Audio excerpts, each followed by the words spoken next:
Have you ever typed something into ChatGPT or another AI tool and got a response that made you think, well, that's not what I meant? You're not alone. AI is powerful, but it's only as good as the prompts you give it. That's where prompt engineering comes in. No coding required. Just a few simple tweaks can take your AI results from meh to mind-blowing. My name is Chris Hickman, and in this presentation, we're going to talk about prompt engineering, what it means, and how to use it to get the most out of your assistant. So prompt engineering is simply the skill of asking AI the right way. Think of it like giving instructions to a really smart intern. It needs context, clarity, and structure to do a great job. So some examples of good prompts use clear and direct wording. Avoid things like write me something. Instead, use something like summarize this article in 100 words. It needs to be contextual.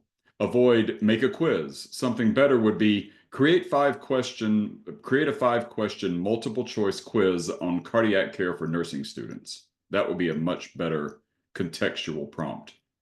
It also needs to be structured. Avoid just saying explain AI. A better idea would be to say explain AI to a first year nursing student in simple terms. That way, the AI knows what it's doing, who it's talking to, and how to generate the right text.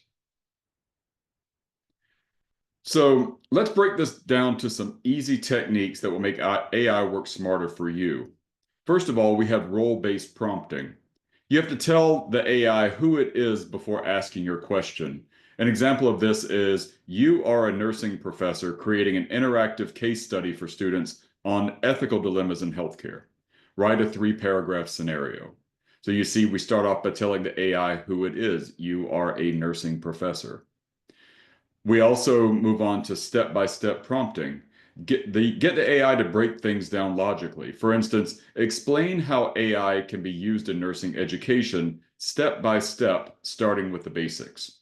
So we tell the AI to give me something in steps, step by step. So it would explain how AI can be used in nursing education and give you the steps broken down. You can give it examples in example-based prompting. Want AI to match a specific tone or style? Show it an example. Write a professional email response in the same tone as this example, and you insert an example. You can use that type of prompt with your AI assistant to give it an example of what it will be doing, and it'll match that example. Constraint-based prompting. You give AI the limits so it can stay focused. Summarize this research paper in 3 bullet points, each under 20 words. If you just say summarize this research paper, it could give you paragraphs of content, or it could give you a single paragraph. But if you have specific constraints, make those constraints known. In this case, 3 bullet points, each under 20 words, and it'll adhere to those constraints. Some common prompting mistakes. Even the best of us make mistakes when prompting AI. So here are top 3 errors that we can avoid. First of all, vague prompts.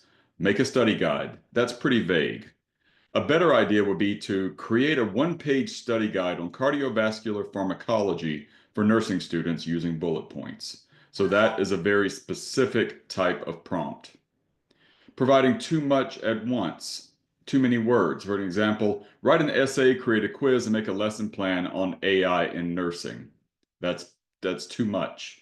So let's split this up. Write a 300-word introduction using AI in nursing. Or I'm sorry, write a 300-word introduction to AI in nursing. Then create a 5-question quiz. Now we're splitting this apart so that it would have multiple steps. Finally, forgetting to refine your prompt. AI gives a weird or an incomplete answer. So an idea is rephrase this to sound more professional or make this more engaging for students. So rather than just saying rephrase and the AI gives a strange answer, make it more consistent. Refine your prompt so that it would make more sense to what you're trying to accomplish. So how can you actually use this in your daily work? There are a few ways that prompt engineering can save you time and effort. We've gone over these in other videos and other presentations, but here's a few in summary. First of all, in education, we can use it to create lesson plans. A prompt idea might be write a 3-day lesson plan on evidence-based practice in nursing. That would be a place to start, and then you could follow our steps here to refine it even further and get exactly what you need. Generate quizzes. Create 5 multiple choice questions on HIPAA regulations. You could also ask it to generate these 5 questions, give you the answer and the reasoning behind the answer, and it would give you that information. In research and writing, you can use it to summarize articles. For instance, a prompt could be summarize this journal in 1 paragraph. You're being concise by saying 1 paragraph. Or generate research questions. An example of a prompt could be list 3 potential research questions on AI in nursing education. Again, we're being very concise in what we're asking it. We have our constraints. We need 3 potential research questions on AI in nursing education. And then also we have administration and productivity. Draft professional emails. Write a polite email requesting a meeting next Tuesday. Or summarizing meeting notes. Summarize this transcript into 5 key points. So you could take a transcript of a meeting that you were given consent to record, and then you could summarize that. You could ask the AI to summarize that into 5 key points. You could summarize it and give takeaways, tasks for folks in the meeting. What should they be responsible for? So you can ask the AI for all of that. Just remember to refine your prompt. So no talk on AI would be complete without a discussion around ethics and limitations of the AI. So before you start prompting, let's talk about ethics. So here's some best practices to follow. First of all, always fact check AI and generated responses. AI has a tendency to hallucinate answers. It's always up to us to be responsible for what we use AI for and what it generates. So always fact check to make sure it's accurate. Beware of any biases in AI models. I've heard in presentations that AI algorithms are not inherently biased. It's the input, the data on which these models were trained, that provides the biases. So really read what AI gives you, understand where the model was trained, and the information that it gives out to make sure that your output is free of biases. And then finally, use AI as a tool and not a replacement for critical thinking.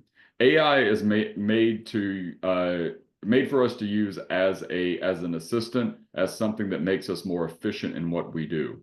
It's not meant to replace us. So we need to make sure that anything that we generate, we understand it's free of hallucinations, free of biases, as accurate as possible, and that we read and critically think our way through the content.